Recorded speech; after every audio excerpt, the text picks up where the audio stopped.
En fait, l'intérêt de cette période de confinement, c'est que ça nous a permis de voir pas mal de ruptures d'usage, ou en tout cas de voir pour certains, d'expérimenter pour certains d'entre nous, voire d'intensifier les usages des outils informatiques. Ces usages et ces outils sont devenus quotidiens. La visioconférence est devenue quelque chose pour beaucoup d'entre nous que nous utilisons plusieurs fois par jour sans même plus y penser. Et la question, c'est finalement, est-ce qu'un certain nombre de ces usages vont perdurer dans le temps? Et la question que je vais poser directement à Erwan Le Pennec, c'est est-ce que finalement, quelle est la part des data et de l'IA, puisque finalement, dans tous ces nouveaux usages, tous ces nouveaux outils, il y a des technologies différentes. Quelle est la part des technologies liées aux data et à l'intelligence artificielle dans tout ça? Et qu'est-ce que les crises actuelles, peut-être, est-ce que la crise actuelle est un moteur ou un accélérateur de l'implantation des data et de l'intelligence artificielle dans la société d'abord, et puis aussi dans les organisations et dans le travail de chaque Erwan. Donc, bonjour à tous. Je vais essayer de mettre ma tête quelques instants pour que vous ayez un visage associé au nom. Je suis très content d'être avec vous là. Je n'entends pas De- Erwan. ah, Nous, on l'entend. Je sais pas, Fabien, si tu m'entends, mais Erwan, tu peux continuer, on D'accord. t'entend. Voilà, j'espère que vous m'entendez. Je pense que comme nous, vous avez basculé dans cette ère formidable du digital, de la présence à distance. Euh, dont on subit aujourd'hui les petits défauts et les combats pour visualiser les choses. Euh, une question qu'on se pose tous finalement en ce moment, c'est est-ce que c'est quelque chose qui va durer? Est-ce que c'est quelque chose qui va changer complètement toute notre vie? Est-ce que c'est juste une petite étape intermédiaire? Moi, je pense pas, je suis pas capable d'avoir une réponse peut-être maintenant. Ce qui est sûr, c'est que tous, on a été obligés de changer nos manières de travailler. Je pense que tous, on a eu des écueils. Euh, le premier, peut-être à travers ces moyens de vidéoconférence qui fonctionnent plus ou moins bien, pas si mal que ça. On a tous eu des difficultés pour se partager les documents, pour collaborer. Et voilà, il y a beaucoup de choses à faire autour de ça. Je voulais partir en fait presque d'un détail, mais de quelque chose qui est important, qui est qu'est-ce qui se passe en ce moment autour de ce virus et qu'est-ce qu'on observe. La première chose qu'on peut remarquer, c'est que les données sont là. Euh, on a eu énormément de données qui ont été fournies pour cette crise. C'est assez impressionnant de voir comment chaque soir, on peut avoir des chiffres de mortalité, comment les grandes agences internationales essayent de mettre des chiffres supplémentaires. La question qu'on risque d'avoir, c'est qu'est-ce qu'on en a fait? Première observation, énormément de dashboards, énormément de visu. Je pense qu'on a tout ça dans ces journaux, dans ces bookmarks, et on a presque une frénésie à regarder ça tous les soirs. Je connais même des gens qui ont fait leur propre script pour voilà, charger les données, faire leur petit traitement et voir les choses. Donc ça, c'est quelque chose qui est vraiment pas nouveau, mais on visualise vraiment ce cœur de données qui est là. Une fois qu'on a fait les dashboards, qu'est-ce qu'on a fait? Si on regarde bien, l'intelligence artificielle au sens impressionnant du moment, et je vais illustrer ça par une magnifique photo un scan de poumon. On a eu des expériences. Là, par exemple, c'est une image qui correspond donc à un scan de poumon qui a été utilisé pour entraîner une IA pour détecter la présence ou l'absence de coronavirus.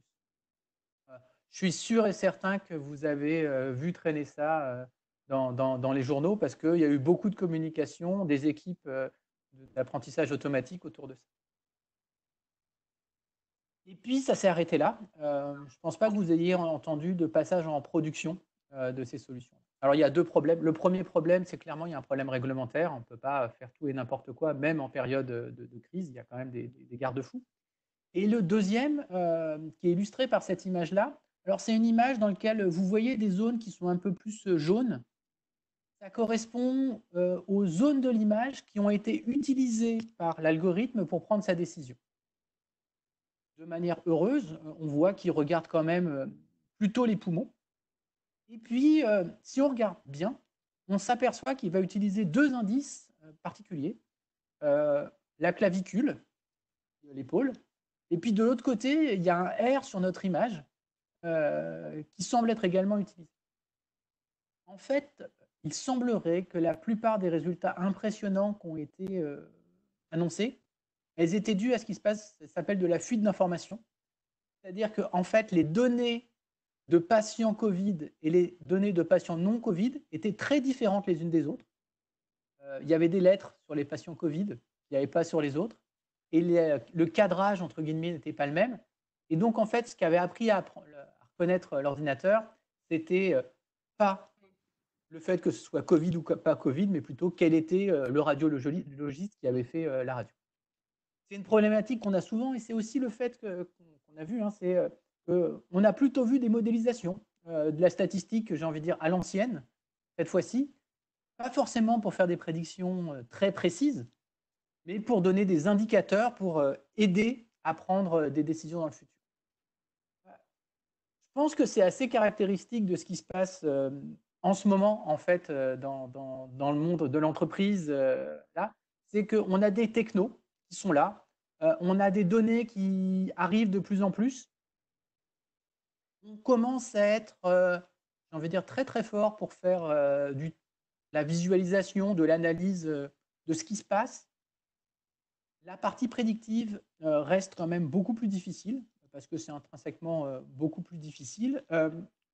On a quand même beaucoup de choses qui se font également du côté de l'automatisation,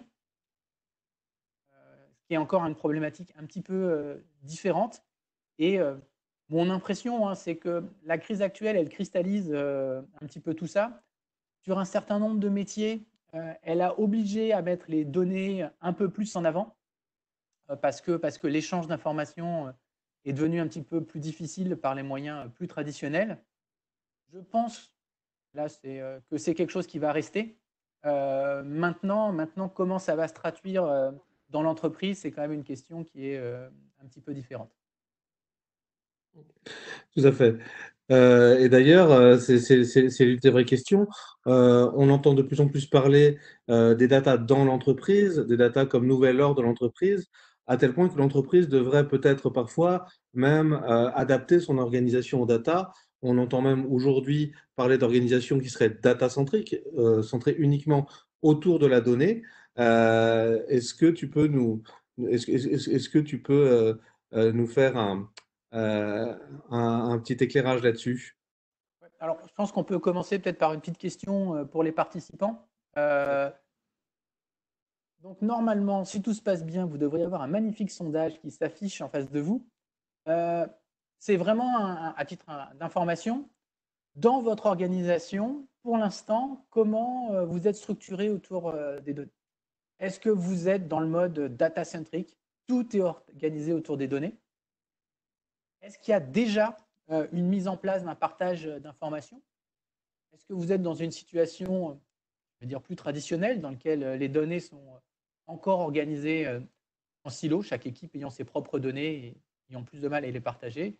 Ou vous êtes dans la situation de la réponse D, des données? Ah bon, ça existe? Donc on vous laisse quelques instants pour répondre. Si 30 secondes, on fermera le sondage.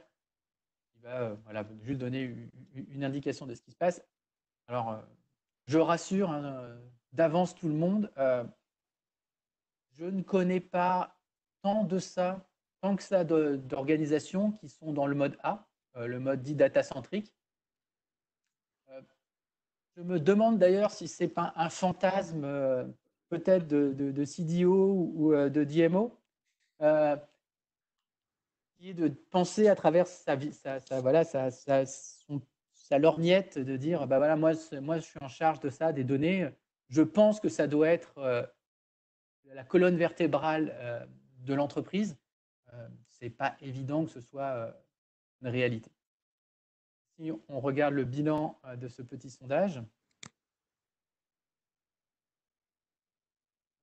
on voit ce qui est rassurant, que je suis impressionné, puisque nous avons déjà 7 participants qui fonctionnent dans une organisation où tout est pensé pour que la donnée circule au mieux. Donc vraiment un cœur. Parmi les répondants, on a quand même plus de la moitié pour lequel il y a déjà une réflexion qui est très avancée sur le partage des données, qui est plutôt encourageant. Et puis, on a encore des endroits, et c'est encore tout à fait normal et tout à fait classique, dans lequel les données sont encore silotées et on a une difficulté pour transmettre de l'information d'une part à l'autre. Voilà, tout ça n'est pas particulièrement surprenant et heureusement pour les participants, ils espèrent à un moment donné avoir des données chez eux, même si en fait, parfois, en fait, on n'en a pas beaucoup.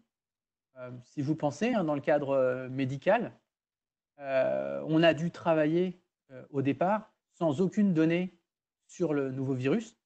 Les données se constituant au fur et à mesure, il faut quand même prendre des décisions, il faut quand même prendre quelque chose. Donc quand je moquais, entre guillemets, l'organisation centrée autour des données uniquement, ce que je voulais souligner, c'est le fait que, de manière un peu provocative, on peut dire, les données en soi, ça ne sert à rien. Avoir des données, c'est bien. Si on ne les utilise pas, finalement, on n'a rien et on n'a aucune valeur. Ça a été, je pense, une des grandes difficultés des architectures de type données dans les années 80-90. On a été capable de recueillir énormément d'informations, de la structurer. Le bilan ou la conséquence, ça n'a pas été nécessairement de l'aide pour les utilisateurs, mais plutôt du process pour que ça puisse rentrer dans les cases. Et je ne sais pas si vous partagez mon point de vue, mais au bout d'un certain temps, le process, c'est parfois très fatigant parce que ça contraint, ça empêche plutôt que ça aide. Ce qui se passe en ce moment, et peut-être un petit peu nouveau, c'est qu'on commence à avoir des outils plus sophistiqués qui permettent d'utiliser les données pour faire des choses, pour aider, plutôt que pour contraindre et pour uniquement surveiller. Je pense que ça, c'est une évolution très forte, puisque la clé pour une structure et pour une entreprise, ça reste quand même la valeur. Voilà, qu'est-ce que ça m'apporte, qu'est-ce que ça me fait gagner d'une manière ou d'une autre. Et si on ne pense pas en termes de produit, finalement, alors que ce soit un produit au sens quelque chose qu'on vend à un client, ou un produit au sens un outil qui est utilisé en interne, on passe à côté de quelque chose. C'est pour ça que, d'une certaine manière, si on pense en termes de données, je pense que c'est un petit peu réducteur. Je pense qu'il faut vraiment penser en termes de produits. Qu'est-ce que je veux faire? Qu'est-ce que je vais obtenir à la fin? Et ce qu'on observe dans toutes les organisations, c'est une tension assez forte entre deux problématiques. La première, qui est la plus importante au jour le jour, c'est la contrainte de livrer. D'une certaine manière, c'est mes produits qui sont là, il faut qu'ils fonctionnent, il faut qu'ils continuent à fonctionner, et il est indispensable que tout fonctionne parfaitement bien. Et puis dans le même temps, on sait très bien qu'on ne peut pas se contenter de ce qu'on a, il faut toujours essayer de l'améliorer. Et donc il y a toute la problématique de l'innovation qui arrive. Alors, c'est évidemment pas quelque chose qui est spécifique aux data. Il n'y a rien de classique, c'est des théories assez classiques sur l'innovation qui sont là. Mais moi, je trouve que c'est particulièrement fort du côté des données, en particulier parce qu'on voit souvent la dualité qu'on peut avoir entre un IT qui veut quelque chose d'absolument robuste parce que lui, il va être évalué sur le fait que à la fin, ça marche. Et puis, des équipes R&D qui sont peut-être un peu plus rock'n'roll, puisqu'elles ont envie d'avoir plein de pouvoirs pour pouvoir développer des nouvelles idées et apporter de la valeur, pas forcément maintenant, mais dans le futur. Voilà. C'est vraiment, vraiment des tensions qui sont fortes et qu'on peut observer dans les organisations.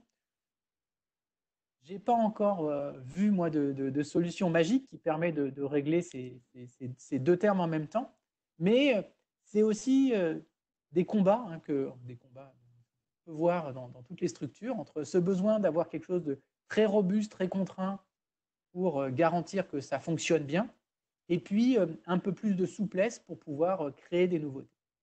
Qu'est-ce qui est un petit peu spécifique du point de vue donné? C'est que souvent le matériel brut, c'est le même. Quand on est en production ou quand on développe des nouveaux algorithmes, on veut s'appuyer sur les données les plus actuelles possibles, les plus fines possibles, et donc on a un combat sur le même objet qui est la donnée à cet endroit.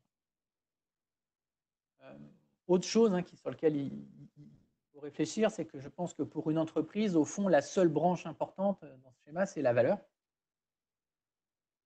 Et donc, il y a vraiment une problématique qui est très difficile, je trouve, c'est de comprendre qu'est-ce que je fais avec mes données. Techniquement, on sait faire plein de choses. J'ai envie de dire, on forme énormément de juniors qui savent faire plein de choses avec des données. La question la plus importante, ce n'est pas techniquement qu'est-ce qu'on peut faire, mais qu'est-ce qu'on veut faire, comment identifier les actions qui vont être aidées ou qui vont être plus faciles, qui vont être plus rapides ou moins chères grâce à un traitement automatisé, grâce à une aide à la décision. Tout ça supporté par les données. Et mon point de vue, c'est que c'est vraiment, vraiment ce qui est le plus difficile. Et mon impression, c'est qu'en ce moment, il n'y a pas forcément de modèle complet. C'est plutôt quelque chose qui s'appuie sur des personnes voilà, ou des rôles. Et justement, c'est une super transition, puisque la question que j'ai envie de te poser maintenant, c'est du coup, qui fait quoi dans ce beau schéma, ce beau process que tu nous as montré de traitement des données, parce qu'on voit bien qu'il y a pas mal d'opérations d'ordre différentes. Il y a à la fois, comme tu le dis, des opérations de l'ordre de la qualité de la production et des opérations aussi de l'ordre de l'invention. On voit bien, par exemple, dans l'État, dans la direction du numérique, d'un côté, il y avait la partie qui s'occupait de toute l'infrastructure et de la production, de la maintenance de l'infrastructure actuelle, et une partie dans laquelle on incubait des nouveaux services à partir de données, mais pas que, et qui étaient structurés sous forme de start-up d'État. Typiquement, c'est une organisation où on a vraiment serré les rôles. Aujourd'hui, quels sont donc les différents rôles que doit faire le ou les data analystes dans ces organisations pour créer de la valeur? Donc, effectivement, souvent, on associe ces problèmes de type données aux data scientists. Donc, j'ai envie de poser une question avant de proposer une semi-définition de ce que ça pourrait être un data scientist. Pour vous, qu'est-ce que c'est justement ce data scientist? Quel est son rôle? Est-ce que c'est quelqu'un qui est là pour aider à construire des nouveaux produits ou des services? Est-ce que c'est quelqu'un qui est rôle de développement de nouvelles méthodologies, par exemple de prédiction, qui sont utilisées dans ces produits? Ou est-ce que c'est la personne qui fait la mise en œuvre de la méthode? Alors, je crois que vous avez le droit à des réponses multiples. On a le droit de réponses multiples. C'est une preuve que la réponse n'est pas simple. Donc effectivement, ça, c'est quelque chose qui est assez difficile. On aime bien. Il y a toujours des nouveaux mots qui arrivent à un moment donné. Le terme data scientist est arrivé, ça doit faire maintenant 5-10 ans, pour incarner ce nouveau métier. Alors je dis nouveau parce qu'au fond, c'est un métier qui ressemble beaucoup à des métiers anciens. Et cette idée de regarder des données et de les utiliser pour aider à prendre de meilleures décisions, pour accélérer des prises de décision, c'est vraiment pas quelque chose qui est nouveau. On trouve déjà des traces dans les années 60 de gens qui se disent déjà, bah voilà, c'est génial, on a des ordinateurs, on a des algorithmes, on a des données, on devrait pouvoir utiliser tout ça. Mais là, il y a un renouveau parce qu'il y a des possibilités techniques qui sont voilà, faciles et plein de choses qui sont disponibles, en particulier la puissance de calcul. Et le nom qui est ressorti, c'est data science. Si on arrête le petit sondage, qu'on On peut voit afficher les résultats. quelles sont vos réponses. Hop. Donc, les petites réponses devraient arriver d'ici quelques instants.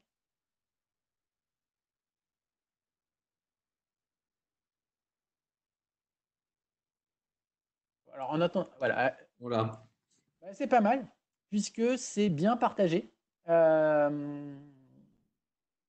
On le voit pour la construction des nouveaux produits, on le voit pour le développement et pour la mise en œuvre.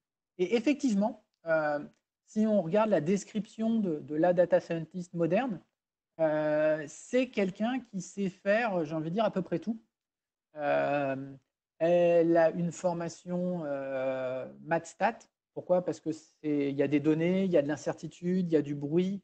Et donc, il faut être capable de modéliser cette incertitude, de comprendre les risques et de proposer des solutions algorithmiques associées à ça.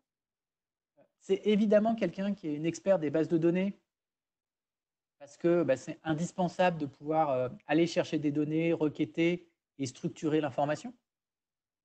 Il y a également une composante importante de développement. Encore une fois, il y a une première étape qu'on a tous vue, c'est développer son petit POC voilà, sur son notebook si on utilise Python. Mais ça ne suffit pas, il y a un véritable besoin de professionnalisation, de déploiement, et donc des compétences IT qui sont réelles, à la fois en termes de développement logiciel, mais également de capacité de déploiement. Tout ça, ça ne sert absolument à rien si on n'applique pas ça à un problème concret lié à l'entreprise. Donc, si on ne connaît pas le domaine d'application, on sera complètement en difficulté pour faire quelque chose. Et je pense que là, au point où on en est, on peut rajouter des compétences de gestion d'équipe parce que voilà, ça risque d'en avoir besoin, et de la communication et de la visualisation. Je pense que ça fait un package intéressant. Et finalement, Erwan, cette fiche de poste que tu commences à décrire, qui est très impressionnante, j'ai envie de dire, ça fait beaucoup pour une seule femme ou pour un seul homme. Alors, c'est une fiche de poste qu'on peut trouver sur LinkedIn. D'accord. Du côté des offres, plutôt que du côté des CV. En fait, je pense que c'est impossible de maîtriser tout ça. Si on regarde un petit peu plus près ce qui se passe, en réalité, il y a vraiment moi je trouve trois piliers dans tout ce qui tourne autour de la donnée, qui vont être, bien sûr, un côté science des données au sens strict, c'est-à-dire la méthodologie, les statistiques, l'apprentissage, le deep learning, jusqu'à la connaissance des bases de données. Mais tout ça n'est rien si on n'a pas l'application, donc si on n'a pas le domaine d'application, si on n'a pas quelqu'un qui est un expert du domaine d'application. Si on réunit ces deux personnes, on pourra faire des POC, mais on ne pourra pas faire de produits. Il y a une réelle compétence ingénierie logicielle qui est nécessaire, déploiement, et c'est encore quelque chose qui est différent. Donc si on caricature, hein, on a trois grands rôles qui vont arriver dans les équipes autour des données.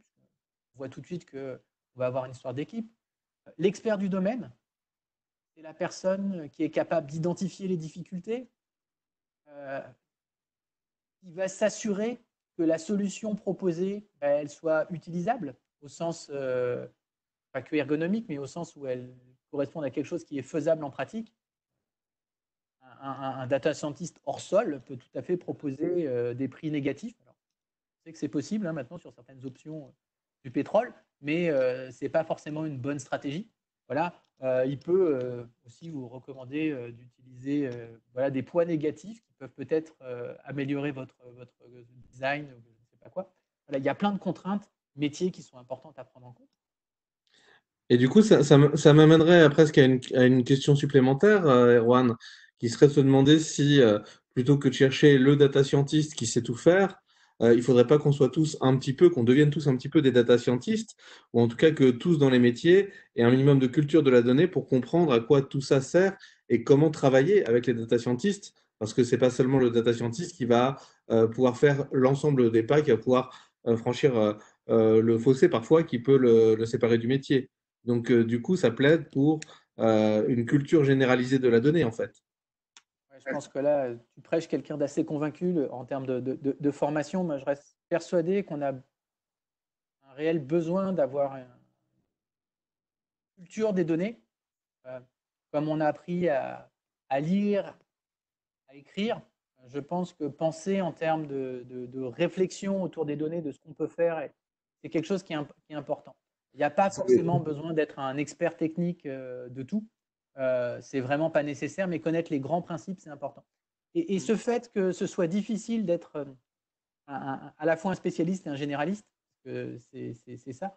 On le voit à travers des rôles qui commencent à apparaître dans la plupart des entreprises, qui sont des rôles, alors, je regarde là sur mon petit dessin, les data engineers, euh, c'est-à-dire des gens qui ont une double culture, ingénierie logicielle et sciences des données. C'est peut-être pas les plus grands experts en termes d'algorithmes de sciences des données, mais ils comprennent les contraintes et ils comprennent les difficultés. Je vais en donner une, hein, c'est qu'au niveau des tests unitaires, par exemple, quelque chose qui est très classique en ingénierie logicielle, c'est beaucoup plus difficile à faire avec des données parce qu'on ne les contrôle pas de manière exacte. Il y a une incertitude. Donc, comment on fait pour faire ça?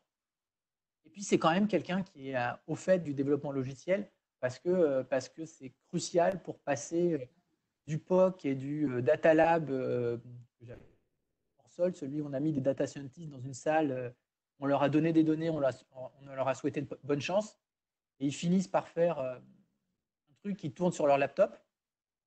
Euh, le data engineer va les aider à faire quelque chose qui tourne vraiment à l'échelle de l'entreprise. Et puis de l'autre côté, il y a besoin aussi souvent de quelqu'un qui fait la traduction entre le domaine d'application et la science des données elle-même. Parce que c'est difficile, encore une fois, souvent de communiquer parce qu'on n'a pas forcément exactement le même vocabulaire. Et donc, il y a besoin de traducteurs, de passeurs un petit peu partout. Donc, c'est la personne qui est capable de voir les opportunités, d'avoir une idée du type d'algorithme qu'il va falloir utiliser, du type de méthodologie, et puis ensuite qui peut passer la main à l'équipe plus algorithmique pour pour la résolution précise du problème. Si je comprends bien, Erwan, euh, d'avoir d'un côté ces passeurs qui permettent de faire le lien et de l'autre d'avoir cette culture généralisée des données, ce bout de culture commune, c'est ça qui permettrait de faire le lien avec les métiers, puisqu'on a beaucoup de questions là qui remontent sur le lien entre les datas et les métiers. Ouais, alors, ma perception, hein, c'est que la plus grande difficulté en ce moment, alors bien sûr, il y a des difficultés techniques, mais c'est des difficultés humaines. C'est d'arriver à construire des équipes autour de projets, autour de produits qui mélangent des gens qui n'avaient pas forcément tant que ça l'habitude de travailler ensemble et qui ont des alignements d'intérêts qui ne sont pas forcément immédiatement les mêmes. Dans ces cas-là, encore une fois, c'est sans doute tarte à la crème, mais c'est important d'avoir un vocabulaire commun, d'avoir un socle de principes communs pour pouvoir se parler, discuter et se mettre d'accord. Moi, j'aime bien caricaturer les choses hein, en disant que le data scientist, lui, son rêve, c'est d'utiliser la méthode la plus sophistiquée possible pour résoudre un problème qui est joli et pas forcément intéressant pour l'entreprise, que l'expert du domaine, son rêve, c'est de résoudre tous ces problèmes de manière magique. Quant à l'IT, encore une fois, si je veux caricaturer, son rêve, c'est de rien faire, au sens de faire les trucs les plus contraints possibles pour limiter les risques que ça fonctionne pas. Le fait d'avoir une culture commune, de comprendre que l'objectif commun, c'est de passer des données jusqu'à un produit et amener de la valeur, se fait, à mon avis, à travers un travail d'acculturation pour que voilà, chacun comprenne les contraintes de l'autre. Puisque maintenant que je me suis moqué de l'IT, son idée, c'est que c'est crucial que les choses tournent, parce que si la production s'écroule, les valeurs s'écroulent complètement. Que le data scientist qui a tendance à vouloir avoir trop de performance, il sait aussi que un gain de performance est souvent lié à un gain de valeur. Quant à l'expert du métier, lui, il sait quels sont ses points bloquants et c'est évident qu'il a envie de les débloquer. Tout à fait. C'est pour ça qu'aujourd'hui, dans même toutes les formations nouvelles qu'on voit émerger, y compris celles qu'on pratique nous, à destination des managers, on essaye d'intégrer cette culture des données de manière systématique. Euh, je te propose, Erwan, qu'on passe aux questions. On a déjà beaucoup de questions, et notamment sur ces rôles. Alors, on a des questions qui sont très larges, que je poserai peut-être après, mais on a déjà des questions sur un certain nombre des rôles dont tu parlais. Par exemple, est-ce que, par exemple, il y a une question sur qu'est-ce que c'est qu'un data manager, un data officer, à quel rôle parmi ceux que tu évoquais, ça correspond? Alors, en fait, c'est assez. Là, j'ai envie de dire que c'est très difficile parce que en ce moment, on met des noms avant d'avoir défini le rôle très souvent. Oui, parce que finalement, là, quelqu'un nous demande aussi ce que c'est qu'un data scientist. Un data scientist, c'est tout ça, en fait. C'est tout. Alors, là, encore une fois, on est vraiment dans un problème de vocabulaire. Euh, je veux dire pour une fois. Moi, j'aime bien utiliser le mot science des données au sens large pour tout ce spectre.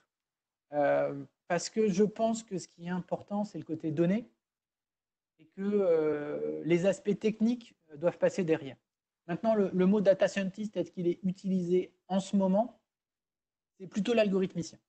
Je caricature, hein. C'est celui qui va résoudre le problème technique pour résoudre ce problème technique-là. Ce n'est pas lui qui l'a défini, quel est le problème à résoudre, et ce n'est pas lui qui va s'occuper de sa mise en œuvre. Donc là, on est sur une vision produit. Donc on va avoir l'aspect définition du problème, résolution technique, et puis mise en œuvre production du côté ingénieur logiciel. Si on pense au data officer, au data manager, on leur donne le nom, on va avoir une vision qui est un petit peu différente, autour plutôt d'une vision centrée sur les données. Alors, je me balade dans mes slides, qui serait plutôt celle-là, de dire, voilà, il y a un pipeline qui est crucial, qui est le pipeline des données. Et on a besoin de réfléchir à une architecture qui permette de garantir une qualité de ces données tout au long de la chaîne. Encore une fois, comme je l'ai dit, les données en tant que telles, elles ne servent à rien. C'est l'usage qui va faire la valeur. Donc, on voit qu'il va y avoir une notion de produit, il va y avoir une notion de qu'est-ce qu'on va faire. Mais le point d'entrée, ce sera plutôt la donnée. Et avec, comme je l'ai dit tout à l'heure, cette difficulté d'avoir à gérer un canal de production qui doit fonctionner de manière permanente, sans aucun problème, et la possibilité en simultané de laisser un data scientist, par exemple, faire des expérimentations, de laisser un chef de produit proposer des innovations. Et on va avoir des visions un petit peu différentes qu'on voit d'une entreprise à l'autre. Si le point d'entrée, c'est la donnée, ou l'utilisation de la donnée, encore une fois, je pense que ça n'a pas tellement d'importance à la fin. Ce qui compte, c'est ce qu'on fait, le nom qu'on va donner exactement change un petit peu du. Ok. Donc, data scientist, c'est pas un seul métier, c'est plusieurs métiers. Et alors, du coup, on a aussi beaucoup de questions sur comment on devient data scientist, quelles sont les voies, est-ce qu'il faut un doctorat, est-ce que c'est une école d'ingénieur? Voilà, je ne sais pas si tu peux donner quelques indications là-dessus. C'est une très bonne Beaucoup de question. voies différentes. Alors, je pense qu'il y a, comme dans tous les métiers, il n'y a pas de voie unique. Déjà parce que c'est un métier, comme vous avez pu le voir, qui est multiple. Et encore là, j'ai simplifié, entre guillemets,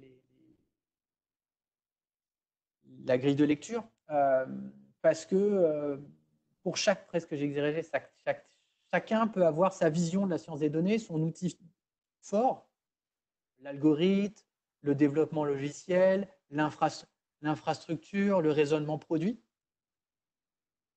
Donc les formations peuvent être un peu différentes. Ce qu'on voit en ce moment, c'est on va dire 2 grandes sources de formation. De manière pas très originale, la formation initiale. On prépare à peu près partout maintenant des data scientists plutôt algorithmiciens.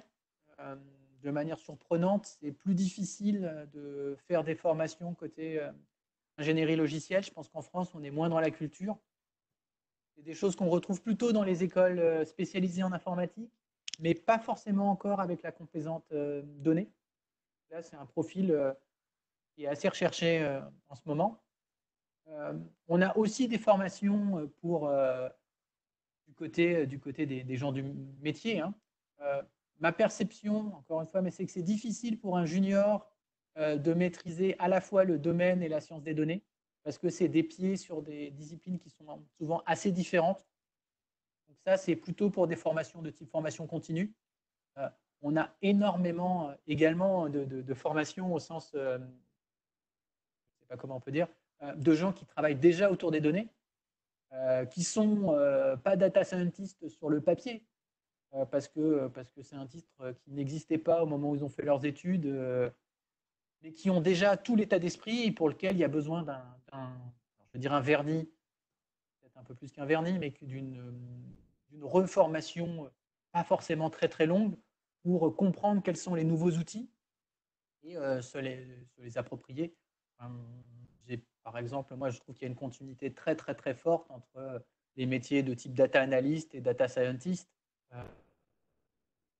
Voilà, c'est le passage, il y a des petites spécificités, mais fondamentalement, moi je pense que c'est l'état d'esprit qui est important. C'est comment je suis capable d'identifier une problématique, de voir ce que je peux faire avec des données. L'outil en lui-même, finalement, bien sûr que ça a une importance parce que c'est lui qui va rendre les choses possibles ou pas possibles, mais je trouve qu'en ce moment, ce n'est pas forcément le plus dur, trouver le bon outil. Ma perception, hein, peut-être aussi parce que je suis spécialiste du côté outils, c'est que le plus difficile, c'est l'identification du domaine et puis la mise en production. Très bien. Autre ensemble de questions qu'on peut avoir, c'est aussi une question sur l'intérêt de tout ce déploiement d'énergie sur l'algorithmie, sur les datas. Est-ce que on serait pas, est-ce qu'il y a vraiment une valeur ajoutée par rapport aux sciences traditionnelles de la décision, par exemple? Là, on parle par exemple de la valeur d'algorithme. On a tous en tête des algorithmes qui peuvent avoir des résultats décevants, voire un peu tautologiques. Tu as montré toi-même tout à l'heure que sur le Covid, on peut avoir des résultats impressionnants, mais pas pour les bonnes raisons et parce que on est plus lié à la nature des sets de données que à l'explication, à la causalité elle-même qu'on souhaite mettre à jour. Du coup, j'ai envie de mettre ça avec un autre ensemble de questions qu'on a à côté, mais qui me semble pas, qui me semble être une partie de la réponse, qui est et quid là-dedans des sciences humaines aussi, puisque tu l'as dit, c'est d'abord un problème humain souvent dans les entreprises et pas seulement un problème technique. Et donc, ça m'amène aussi à la question de la complémentarité. À quel moment c'est l'algorithme, si pour peu que l'algorithme soit bien fait, à quel moment c'est l'intelligence humaine et quels sont les liens entre les deux, en sachant aussi que l'algorithme n'existe pas sans intelligence humaine. Alors, je vais commencer par faire une réponse de Tekos, c'est plus facile pour moi. Je précise juste que c'est des sujets qu'on abordera aussi du point de vue sciences de gestion en management de l'innovation dans des prochaines séquences des minutes de l'exED. Donc, on va avoir la réponse d'Erwan. On aura des réponses aussi côté sciences de gestion et sciences humaines. Alors, si je reformule la première question en caricaturant, parce que ce n'est pas ce que tu as dit, est-ce que l'IA va sauver le monde? Ma réponse est non. Ma réponse est non parce que c'est un outil intéressant.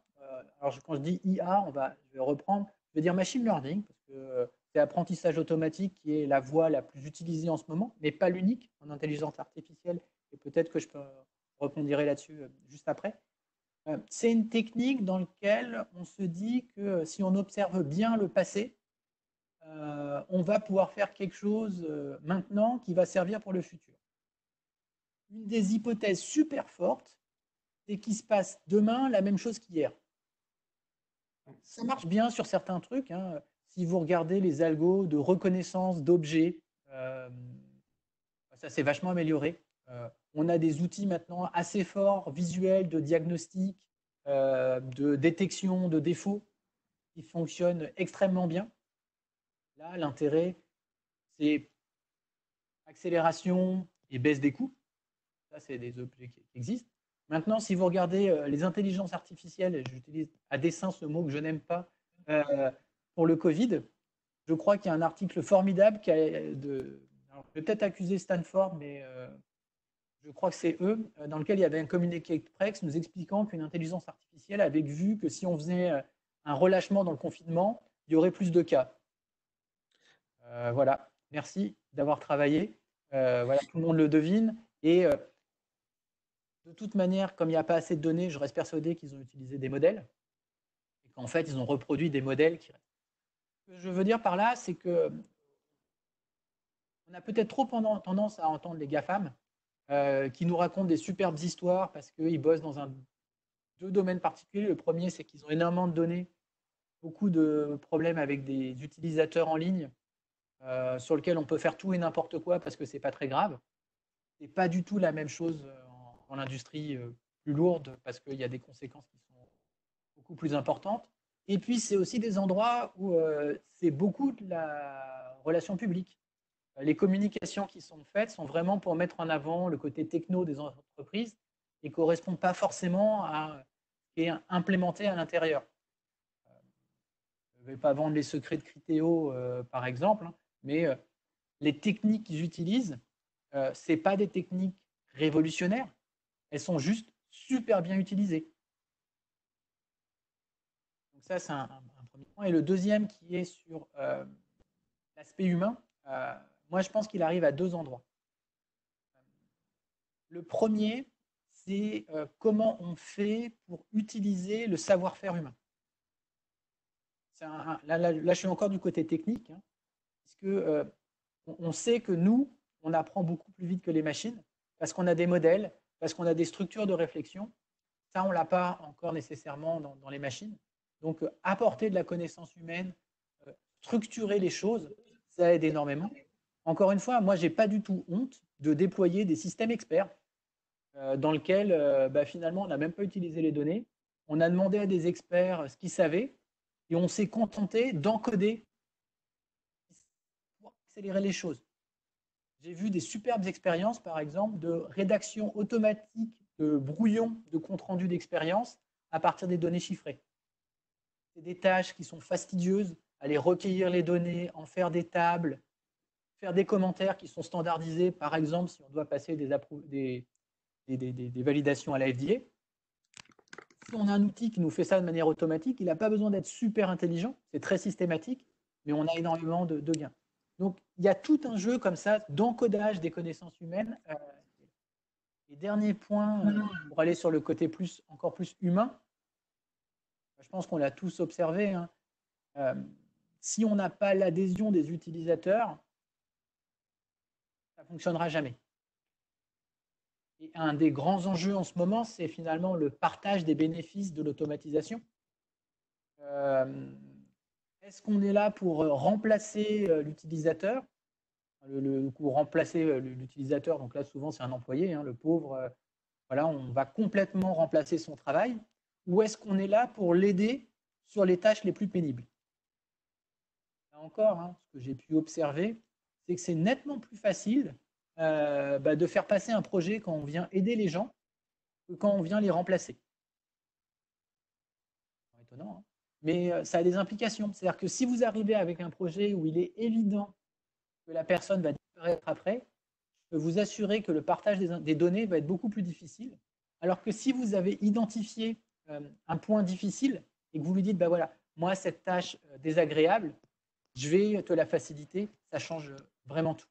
Donc, cette idée d'humain, d'impliquer les gens et de partager les bénéfices, je peux donner des exemples dans des histoires d'optimisation. Donc, pour dire que dans la science des données, je peux mettre moi aussi sans honte l'aéro, tout ce qui est optimisation logistique, ça rentre dedans. Dès que j'ai des informations sur lesquelles je travaille, j'appelle ça science des données au sens très large.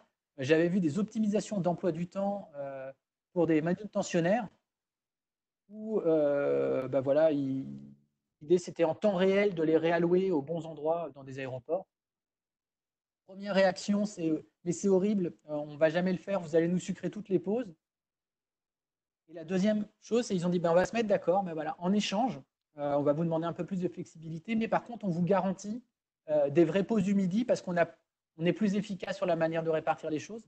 Ben, c'est passé et il y a une adhésion humaine et le projet a été déployé et a fait gagner pas mal de temps à l'entreprise et du confort aux employés. Donc vraiment, vraiment, c'est ce défi d'avoir des choses qui fonctionnent des deux côtés. Moi, je pense que c'est la clé. Merci Erwan. On a du coup aussi, tu commences à aborder, à toucher à un autre set de questions qui est très important pour l'instant dans les questions qu'on reçoit, qui est du coup comment est-ce que tu quantifies la valeur? Là, tu as parlé rapidement de temps homme et de gain de productivité. Donc ça, c'est la manière, c'est peut-être le plus facile. Et effectivement, on a aussi des questions sur comment je convainc une organisation, notamment une PME, de mettre en place ce genre de choses? Est-ce que c'est accessible pour nous? Et c'est effectivement ce que tu as l'air de dire, c'est qu'il y a quand même des retours sur investissement et des gains de productivité potentiellement rapides. Euh, comment est-ce que tu te positionnes par rapport à ça? Déjà, qu'est-ce que tu répondrais sur la création de valeur? Et ensuite, du coup, comment est-ce que je peux aller voir un patron de PME et lui dire, c'est cette organisation-là ou ce type d'organisation, ce type de projet qu'il faudrait mettre en place? Alors, comme j'ai mis en avant le fait que normalement c'est le seul truc qui devrait compter, je ne peux pas me cacher sur ma casquette de techos pour dire ça c'est pas mon travail, c'est le travail du spécialiste du métier.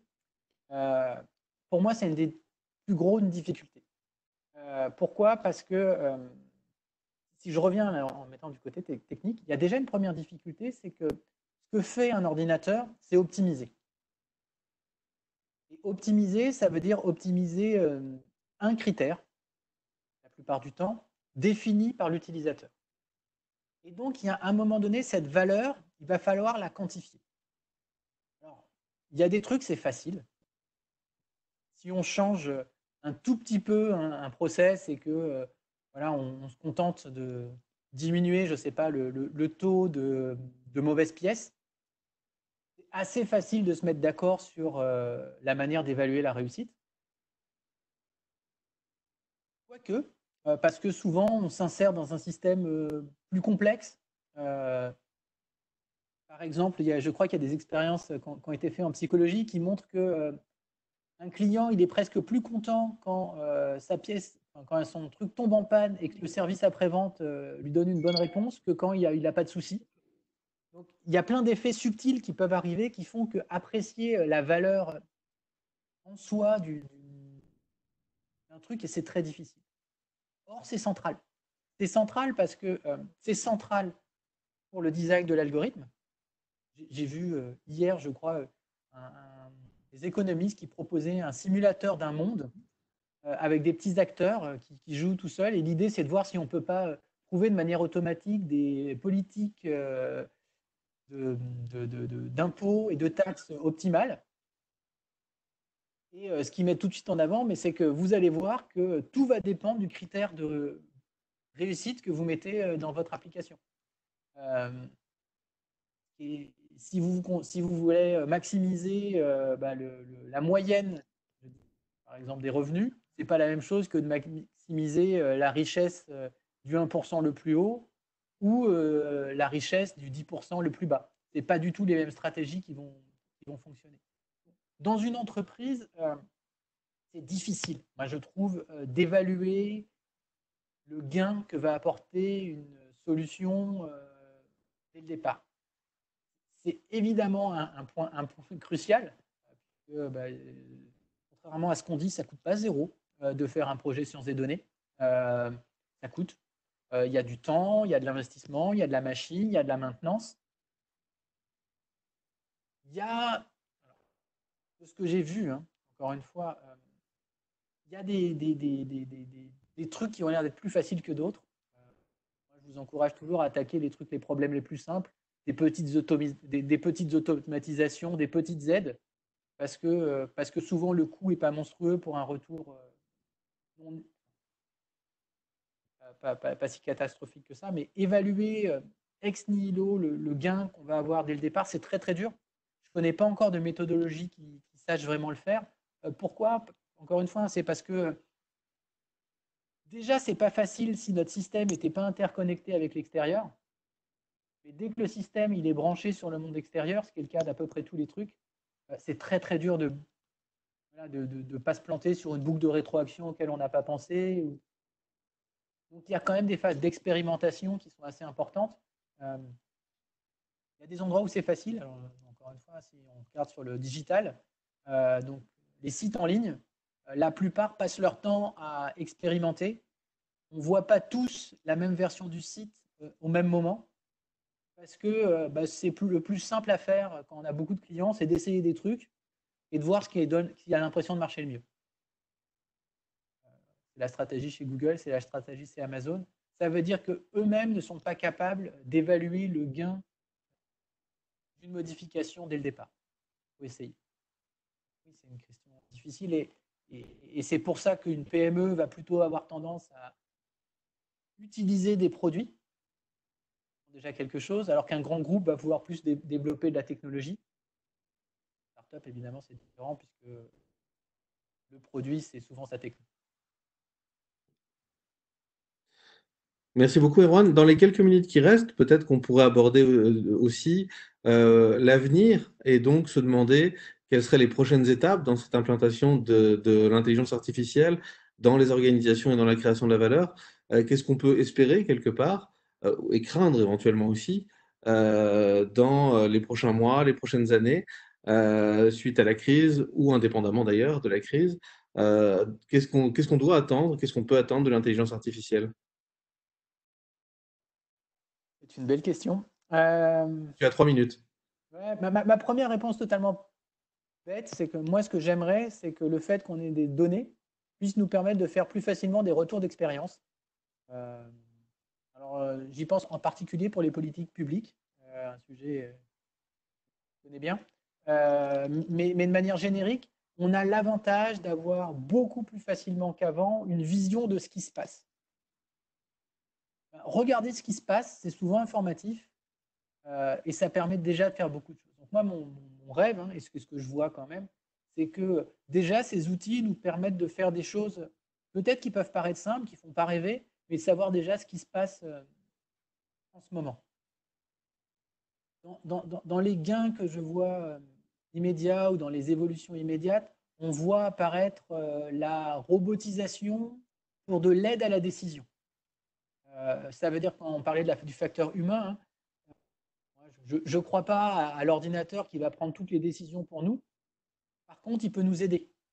Il peut nous aider, par exemple, en dégrossissant les choses. On le voit, par exemple, en santé. Il y a des logiciels maintenant qui servent à tester des molécules in silico. Donc, sur l'ordinateur, on teste des interactions de molécules et puis on en sort une liste de 10 qu'on va vraiment tester de manière réelle. Parce que sinon, on part d'1 million de molécules et on ne va jamais s'en sortir. On peut avoir la même chose dans les outils, des outils de scénario, des outils de dégrossissage qui laissent à l'humain le fait de pouvoir prendre des décisions, mais d'avoir des informations pour pouvoir prendre ces décisions, et puis un volume d'informations à traiter qui est raisonnable. On va quand même beaucoup moins vite qu'un ordinateur, il faut le reconnaître. L'utilisation ensuite de l'automatisation totale, moi je pense qu'on pourra en reparler dans 5 ans, on pourra en reparler dans 10 ans. Il y a encore peut-être pas mal de marge, je trouve, entre les rêves et la réalité. Et la difficulté d'avoir le passage du concept, même bien réalisé, à la finalisation totale. Prends l'exemple des voitures autonomes, où on n'est pas loin. Mais je ne sais toujours pas quand est-ce que ça va être fait. Et qu'est-ce qui va bloquer le plus? Est-ce que c'est le côté technique? C'est quand même assez difficile de gérer une voiture dans tous les cas.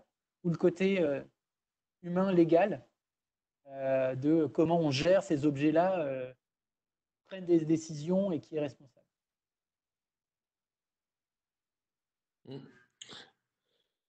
Oui, tout à fait. Et d'ailleurs, on effleure juste l'un des principaux thèmes de fantasme sur l'intelligence artificielle, qui est cette voiture qui prend des décisions, mais qui n'a pas de subjectivité. Quand est-ce que elle en aura éventuellement une?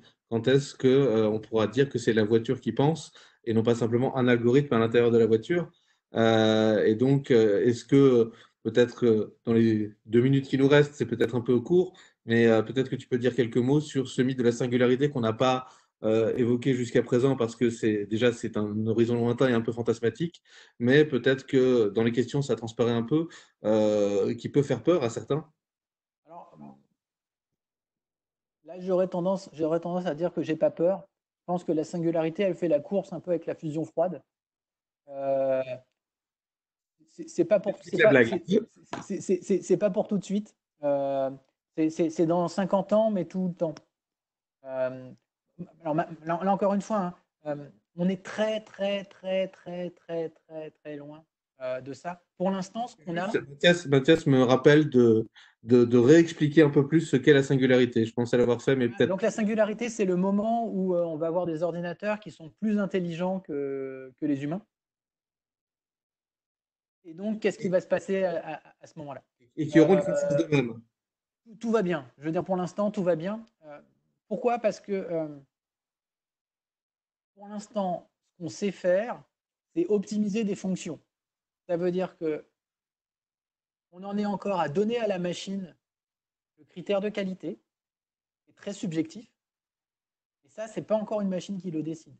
C'est toujours un humain, pour l'instant, qui décide de ce qui est bien ou pas bien. Nous, en tant qu'humains, ça fait partie du charme, je trouve, de la vie, hein, c'est qu'on n'est pas tous d'accord sur ce qui est bien et ce qui n'est pas bien.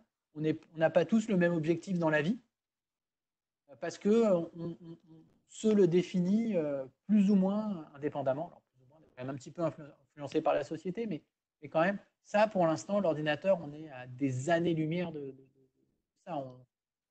On lui donne vraiment une manière de faire les choses et il se contente de l'optimiser. Si on reprend l'exemple de la voiture autonome, hein, on est obligé de mettre à l'ordinateur un critère explicite pour savoir combien ça coûte de tuer quelqu'un. Et il faut se poser la question, est-ce qu'on lui met un coût qui dépend de l'âge? Est-ce qu'on met un coût qui dépend du quartier? Est-ce qu'on met un coût qui dépend du pays? Et ça, c'est pour l'instant complètement géré par l'humain. Alors, ce n'est pas forcément plus rassurant, hein, parce que ça veut dire qu'il y a des sociétés qui décident de la valeur de la vie pour nous. Mais ce n'est pas la machine toute seule. Il y a encore énormément d'humains dans tout, y compris dans les biais, hein, que ce soit les biais à travers le choix du critère de succès, encore une fois, hein, d'optimiser une politique fiscale pour les 1% les plus riches, les 1% les plus pauvres, bah, vous n'avez pas du tout la même chose, et pourtant vous pouvez laisser la machine le faire.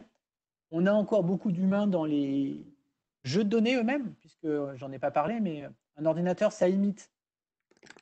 Donc il faut lui spécifier ce que c'est qu'un bon comportement. Très souvent, c'est fait par un humain. Donc voilà, singularité, pas tout de suite. Facteur humain, crucial. Derrière, peut-être finir sur un note d'optimisme pessimisme. Je pense qu'il y a une responsabilité générale humaine pour tout.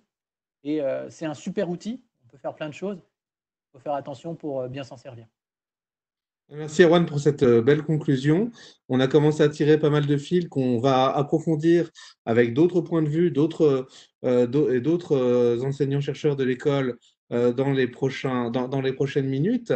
J'espère que que tout ça vous a plu. Merci de vous être connectés.